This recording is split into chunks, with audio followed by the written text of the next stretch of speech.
Hello everybody. Today we are going to talk about handles with your teapot. All right, so I have this form that I've been working on for my teapot, and I wanted it to be kind of angular, but also kind of feminine.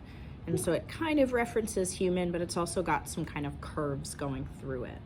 So there's three main ways you could make handles, but really you can do anything as far as forming them. I'm going to talk about this large handle that I created in a minute. I'm also going to talk about slab and about coil. So here's just this little slab that I made. This would be great for if I was going to do a slab version.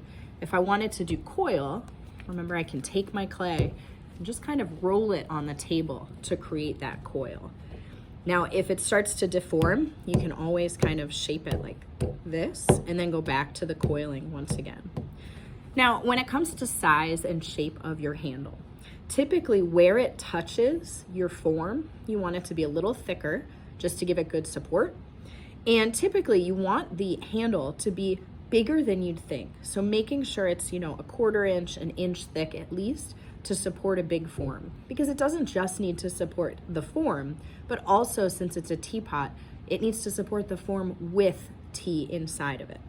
All right, so I'm gonna leave this coil just about this thick.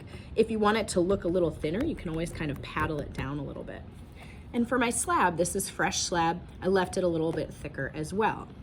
So if I use the slab method, I can kind of cut out whatever shape I really want, whether it's a rectangle, whether it's something more organic, anything like that would work.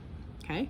Now the trick is typically you want to have a practice handle that you kind of mess around with to figure out the shape, because as you're messing around with it, it gets distorted. You also can build some cracks into it.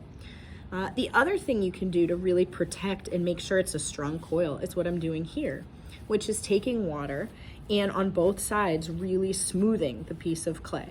This adds more moisture into it, so it makes it more pliable as I do this next step.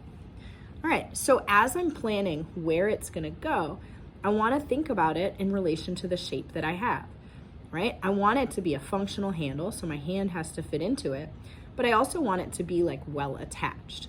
So anytime I'm holding it up, instead of attaching it where there's very little surface contact, I'm gonna wanna go back and cut it at an angle that kind of mimics the form that I have.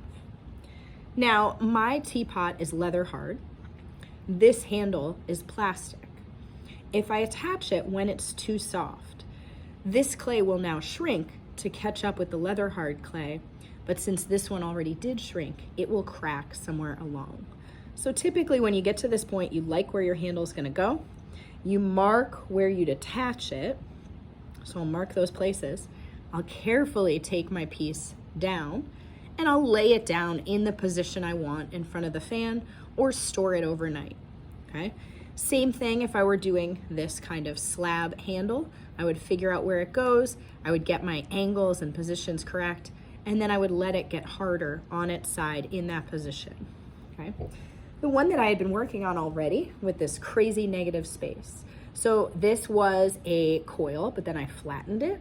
I also spent a lot of time smoothing and cleaning it up because once it's attached to the form, it's gonna be harder to do that. So let's say I wanted to put this big handle kind of like going across it like this. My final stage would be slicing to make sure I have really good attachments. And then because this is leather hard, and this is leather hard, it's a perfect time to attach. You will need Band-Aid coils. And also, because this is so massive, I'm probably gonna wanna store something underneath it overnight or lay my piece down just to give it the support it needs. Handles are typically one of the very last things you do to your piece just because they are something that can break off pretty easily. So good luck. I can't wait to see what your designs come up with for your handle.